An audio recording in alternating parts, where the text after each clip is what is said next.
Boa noite, amados irmãos, a graça e a paz do nosso Senhor Jesus Cristo. Hoje, quarta-feira, nós estamos aqui no nosso estudo com o título principal, Entendendo o Amor de Deus por Mim. Esse tema, a parte 2 desse tema, traz um título que é a expressão do amor de Deus pela humanidade através de um mandamento, tá? Esse mandamento é Gênesis capítulo 2, versos 16 e 17, que diz o seguinte: ordenou o Senhor Deus ao homem, dizendo: de toda a árvore do jardim podes comer livremente, mas da árvore do conhecimento do bem e do mal, dessa não comerás, porque no dia que dela comeres, certamente morrerás. Na semana passada, nós estudamos essa primeira parte desse Entendendo o Amor de Deus por Mim através de João 3,16. Lá nós percebemos que Deus enviou o seu Filho ao mundo para morrer na cruz do Calvário por causa dos nossos próprios pecados, para nos livrar de nós mesmos, dos nossos erros. E uma vez que nós, crendo em Cristo Jesus, pelo sacrifício que Ele fez por nós, e reconhecendo Ele como único e eterno Salvador, nós ganharemos a vida eterna. Agora eu quero mostrar para vocês o amor de Deus no início dos tempos, no início de toda a história. Tá? Por isso que estamos aqui estudando o livro de Gênesis. E antes dessa ordem literal, dada em 2, 16 e 17, algumas coisas aconteceram. Deus começou a sua criação, a criação de tudo que existe no mundo, Deus começou a criar. Gênesis capítulo 1 relata toda essa criação de forma muito maravilhosa, especial. A cada dia Ele criou algo, né? Os céus, a terra, o mar, as árvores, os animais marinhos, os animais terrestres, os animais aéreos que voam. E por último, depois de toda a criação, Ele resolveu criar a melhor criação, né? Em Gênesis capítulo 1, quando Ele começou a criar os céus e a terra, é expressado em Salmo capítulo 8, verso 3, o seguinte: quando contemplo os teus céus, obra dos teus dedos, a lua e a estrela que estabeleceste. Então nós, seres humanos, quando olhamos para a lua, para o céu, para a terra, para as estrelas, nós começamos a observar que isso não foi criado pelo ser humano. O homem não teve essa capacidade, são coisas que Deus criou e que está fora do alcance do homem tentar imitar, né? E Gênesis capítulo 1, verso 26, já depois de toda a criação, Deus resolve criar algo mais, sendo que dessa forma algo especial demais. É a melhor de toda a criação que Ele fez. Essa criação é eu, é você, é o ser humano. Diz em Gênesis capítulo 1, verso 26, Deus diz: façamos o homem à nossa imagem e à nossa semelhança. Ele pensou em nós, pensou no ser humano desde a eternidade, muito antes da eternidade. E Ele coloca esse sentido, essa ideia, esse pensamento de eternidade no coração do ser humano criado. Eclesiastes capítulo 3, verso 11 diz isso: tudo fez formoso em seu tempo, também pôs na mente do homem a ideia de eternidade. Ainda que o homem não compreenda a obra de Deus, Deus colocou a ideia de eternidade na mente humana, certo? E Ele pensou em nós muito antes de tudo isso ser feito. Mateus 25, verso 34, expressa essa ideia de Deus ter pensado em nós muito antes de toda e qualquer criação. Mateus 25, 34 diz assim: então dirá o rei aos que estiverem à sua direita: vinde benditos do meu Pai, possui a herança, o reino que estava preparado desde a fundação do mundo. Então Deus já pensou em nós muito antes. Gênesis capítulo 2, verso 7, Deus nos fez, apesar de pensar em nós de forma eterna, de pôr eternidade em nosso pensamento, ideia de eternidade em nós, Ele nos fez do pó da terra, fez da parte perecível. Salmo 103, verso 13 e verso 14, relata a compaixão de Deus pelas nossas fraquezas, pois reconhece que nós somos pó.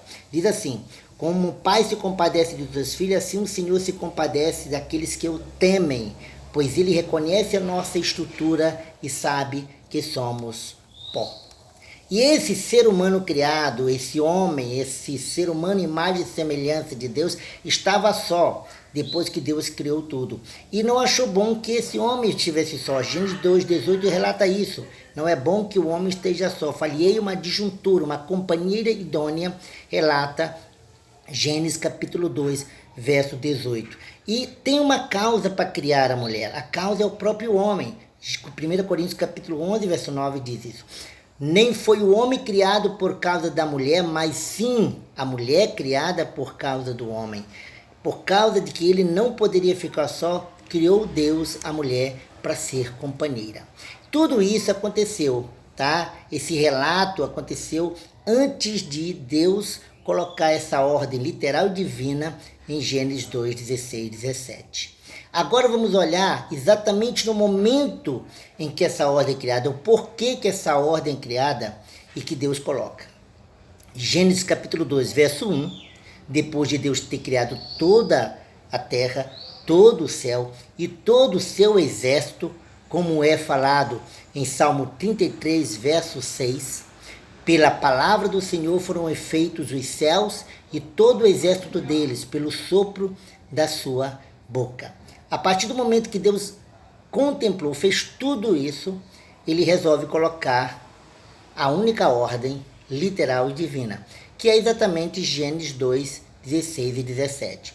No verso 16, nós percebemos que Deus concede ao homem uma liberdade de comer de tudo que está no jardim. Só que essa liberdade é limitada. De todas as árvores, com exceção de uma, existe um limite que o homem deveria obedecer e não ultrapassar para o próprio bem. O verso 17 explica o porquê dessa liberdade limitada. Caso ele desobedeça e coma da única árvore, que foi proibido de comer, ele morreria. Tá? Uma nota sobre essa lei é o seguinte: Deus não fez este único pacto, no caso dessa lei, conosco. Nós não estávamos lá, mas sim com Adão e Eva. Porém, uma vez que eles, Adão e Eva, desobedeceram esse pacto, todos levam a consequência da desobediência deles. Por isso, o ser humano ficou destituído da graça de Deus. Romanos 3, verso 23. Todos pecaram e todos estão destituídos da graça de Deus. Porque por um só homem entrou o pecado no mundo e assim a morte a todos os homens. Romanos capítulo 5, verso 2. Quer dizer, antes de qualquer coisa eu possa ter cometido, mesmo porque eu não existia na época, alguém pecou antes. E por causa do pecado deste alguém, no caso Adão e Eva, passou-se para mim a consequência de seu pecado. Mas por que foi criada esta lei? Por que Deus colocou uma lei, uma ordem literal, divina ao mesmo tempo, perto dos únicos dois seres humanos que estavam no melhor lugar da terra, o jardim, o paraíso, O jardim do Éden na terra, criado por Deus.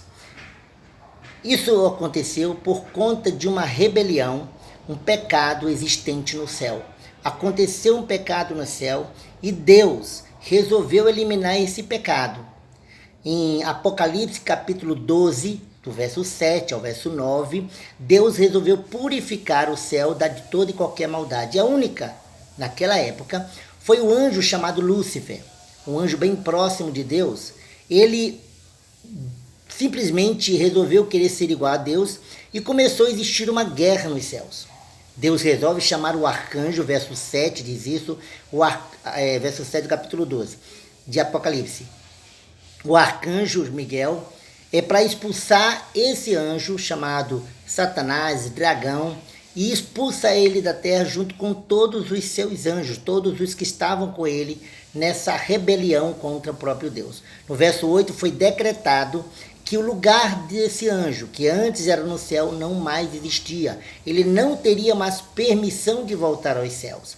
No verso 9, ele foi lançado para a terra, precipitado para a terra, o diabo e seus anjos, isso é, Lúcifer e todos os anjos que ficaram junto com Lúcifer nessa rebelião contra Deus, foram precipitados, jogados para a terra, certo? A palavra arcanjo Miguel, ela tem uma descrição muito melhor em Daniel capítulo 12, verso 1 e 2. Vamos ler rapidamente?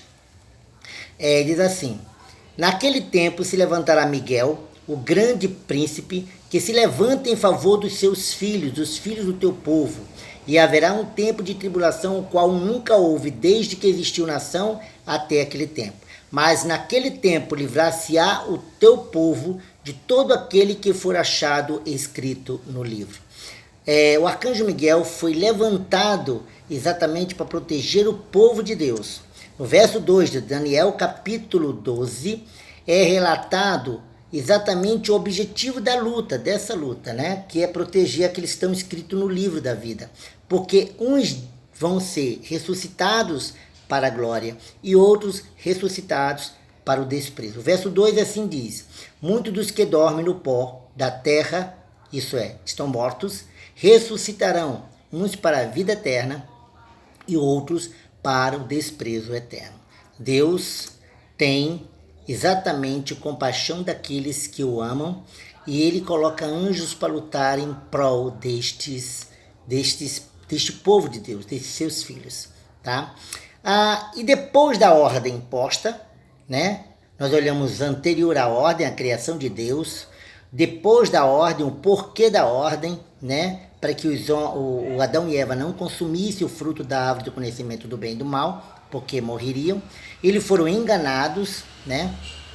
E vamos ver agora o que aconteceu exatamente depois da ordem. Em Gênesis capítulo 3, do verso 1 ao verso 5, é relatado a intenção maligna da serpente. A serpente foi um animal astuto de todos os animais que Deus havia criado, e ele trabalhou, essa serpente que representa Satanás, aquela expulsa dos céus para a terra, ela trabalhou para enganar Eva, para que Eva pecasse contra Deus.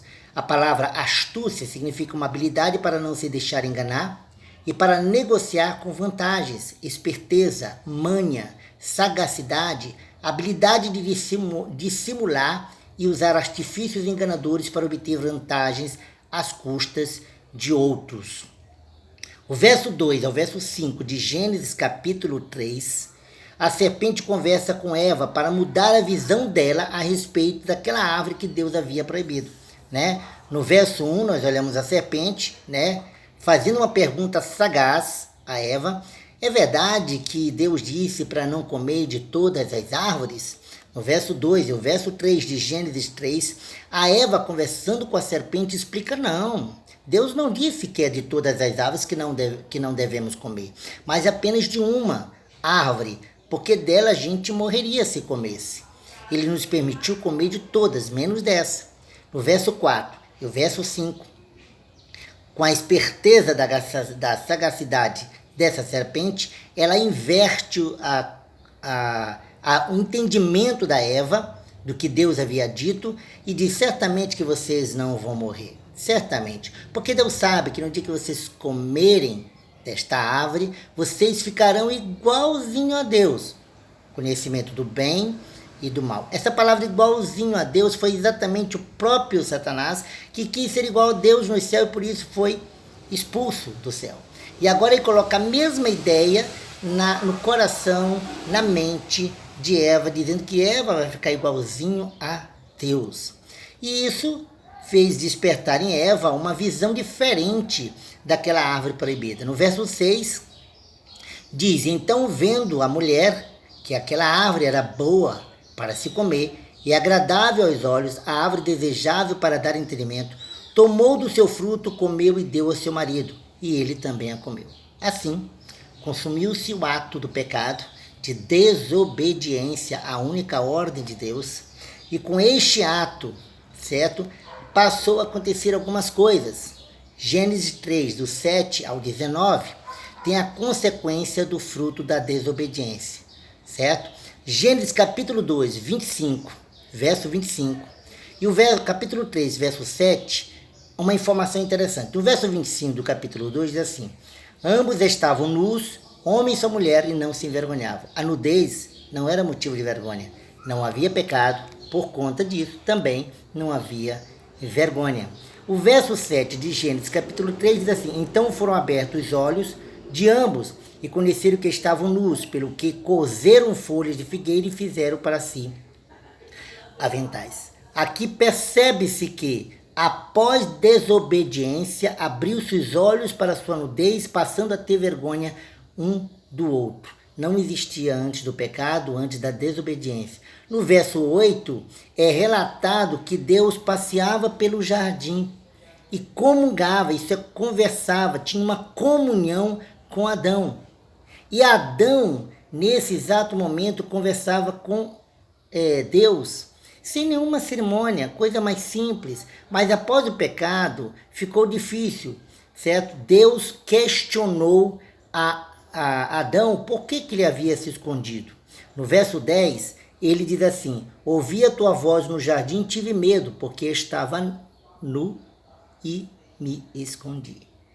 Então, não é o fator nudez, mas o fator da desobediência fez com que ele entendesse que havia pecado e passou a ter vergonha da própria Eva, passou a ter vergonha de se apresentar diante de Deus. Por isso hoje até um entendimento de que nós não podemos vestir qualquer roupa para ir contemplar a Deus, adorar, orar. Temos que estar bem vestido para isso. Quando eu digo bem vestido, não estou dizendo roupas requintadas, amados. Do verso 11 ao verso 19, existe um questionamento de Deus para com os seres humanos na terra. Questionou Adão, né? E Adão teve a consequência do seu pecado. Questionou Eva por conta do seu pecado e teve a consequência do seu próprio pecado, as dores. Mas a serpente ele não questionou, ele aplicou a sentença.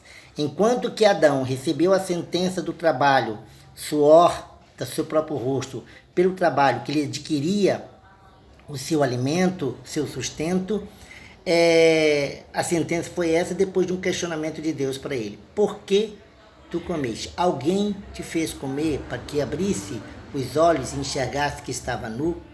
Para Eva, ele também questionou: por que tu fizeste isso? Ela acusou a serpente, enquanto Adão acusou a própria Eva e acusou Deus também. Tá? Então Deus aplica a sentença a Eva: terás dores da conceição. Isso é, na hora do parto, o parto será com dores. Porém, para a serpente, Deus aplicou a sentença da perseguição, da inimizade entre ela e o homem, os filhos da mulher. Gênesis capítulo 3, verso 21, diz assim: então foram abertos os olhos de ambos e conheceram que estavam nus, pelo que cozeram folhas de figueira e fizeram para si aventais. Quando eles reconheceram que pecaram e perceberam a sua nudez, tá? Ficaram com vergonha, cozeram para si folhas, aventais. Essa forma de se cobrir estava errada na visão de Deus. Em Gênesis capítulo 3, verso 23 e verso 24, nós olhamos a consequência do pecado de Adão e Eva no jardim. Por conta daquela única ordem desobedecida, Adão e Eva foram expulsos do jardim. Olha o que diz o verso 23 e 24. Deus lançou o homem para fora do jardim do Éden e fez com que ele cultivasse a terra da qual havia sido formado. Interessante que essa expulsão em que Deus faz com que Adão e Eva saiam do jardim por conta da desobediência, eles não teriam mais direito a voltar para o jardim. No verso 24, diz assim: depois de ter expulso o homem, pôs querubins com uma espada flamejante, que se movia por todos os lados para guardar o caminho da árvore da vida. Existia uma árvore da vida no jardim do Éden, e eles eram proibidos de comer dessa árvore caso tivesse pecado, né? E eles pecaram porque desobedeceram. Se houvesse comido da árvore após ter cometido o pecado, eles não morreriam, viveriam eternamente pecando. Deus não permitiu isso. Expulsou do jardim e colocou querubins com uma espada flamejante na porta do jardim para que eles não tivessem acesso. Será que não tem algo semelhante ao que aconteceu com Lúcifer, que pecou no céu e foi expulso e para lá não pode mais voltar? Isso é para vocês perceberem, amados, que aquilo que aconteceu com Lúcifer, ele planejou para que acontecesse também com os filhos de Deus. Isso é, com as criaturas que Deus criou segundo a imagem e semelhança, para que pecasse contra ele e fosse expulso também do jardim do Éden. Amados, eu quero aqui também, antes de concluir, eu quero ler Apocalipse capítulo 22, verso 15. 14 e 15, diz assim: Bem-aventurados aqueles que lavam suas vestes no sangue do Cordeiro, para que tenham direito à árvore da vida e possam entrar na cidade santa pelas portas. Ficarão de fora os cães, os feiticeiros, os adúlteros, os homicidas, os idólatras e todos os que amam e praticam a mentira. Quero chamar a atenção desses dois versos de Apocalipse capítulo 22, que Deus aqui, ele chama de bem-aventurado aqueles que lavaram suas vestes no sangue do Cordeiro. Isto é, aqueles que obedeceram ao Senhor Deus, pelo qual o sangue de Cristo lavou os seus pecados. E disse no verso 15, que ficará de fora da cidade santa, Santa Jerusalém, né, lá nos céus, ficará de fora alguns tipos de pessoas, tá? Os cães, os feiticeiros, os adúlteros, os homicidas, os idólatras e todos que praticam a mentira. Antes de eu falar um pouco sobre esse tipo de pessoa, eu quero chamar a atenção do que aconteceu com Lúcifer no céu, Apocalipse capítulo 7 a 9. Ele foi expulso do céu por conta de uma rebelião, de uma desobediência, de um complô, né? No céu contra Deus. O arcanjo Miguel o expulsou. Adão e Eva desobedeceram a única ordem lá no jardim, paraíso aqui na terra, e por conta desse pecado também foram expulsos do jardim. Agora, o Apocalipse 22, 14 e 15, eu não estou falando de um jardim na terra, eu estou falando da cidade santa, a Santa Jerusalém, né? O lar celestial que Deus vai vir buscar o seu povo. João 14, verso 2 e verso 3. Ele vai vir buscar a sua igreja. Amados, para nós entrarmos lá, teremos que estar vivendo aqui na terra antes da chegada de Cristo, sem pecados, abominando o pecado de nossa vida, buscando obedecer os mandamentos do Senhor. Olha o que diz o verso 15. Ficarão de fora os feiticeiros, todos que fazem práticas de artes mágicas, feitiçaria, os adúlteros, todos que praticam idolatria, os homicidas, aqueles que matam seres humanos, tanto literalmente quanto mentalmente. Quando eu digo mentalmente, é quando você tem ódio de um seu irmão, e todo homicida não tem a vida eterna reinando nele. E quem odeia o seu irmão é considerado, na visão de Jesus, como homicida. Todo idólatra, aquele que adora qualquer tipo de ídolo, ou melhor dizendo, aquele que coloca Deus em segundo plano e coloca alguém ou alguma coisa no lugar de Deus. Antes de falar dos mentirosos, tem a palavra cães. Cães aqui não é um animal, tá? Cães é uma qualificação dada a pessoas que desfrutam do prazer sexual contrário à vontade de Deus. E os que praticam mentira. Quanto a esse, eu quero chamar a atenção aqui da palavra todo, tá? A palavra todo, ela é expressa antes da continuação da frase para entender que não existe acepção de mentira. Todo o que pratica a mentira ficará fora da cidade santa, da Nova Jerusalém, o lar celestial que Deus preparou para nós. Conclusão: Deus, na sua soberana e eterna vontade, na eternidade idealizou o homem e o elegeu antes mesmo da fundação do mundo. Efésios capítulo 1, verso 4. Isso mesmo, antes mesmo de Deus criar o universo e todo o seu exército, Gênesis capítulo 2, verso 1, idealizou o homem para quando criasse o mundo, o colocasse nele, no melhor lugar, no caso, o jardim do Éden, Gênesis capítulo 2, verso 15. Para lá viver de forma eterna, em comunhão com o Senhor, Gênesis capítulo 3, verso 8.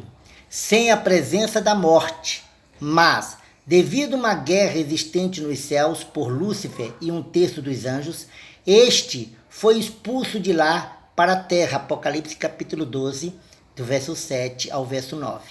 Começou então a perseguir a melhor criação de Deus, no caso o homem, que foi feito à imagem e semelhança de Deus pela vontade do próprio Deus, e que induziu este ser humano, a melhor criação de Deus, a pecar contra Deus, desobedecendo a única ordem que Deus colocou no mundo. Gênesis capítulo 2, verso 16 e 17. Enganando o homem com astúcia, fazendo mudar o foco da visão de que Deus havia dado a respeito da árvore, muda a visão da mulher para com aquela árvore e, com desobedecendo, fez com que ele se afastasse de Deus. Por isso, Deus distanciou-se dele quando desobedeceu a ordem divina. Sendo assim, necessário que Deus enviasse seu Filho, Jesus Cristo, para reconciliar o mundo com ele. João 3,16 e 2 Coríntios 5,19.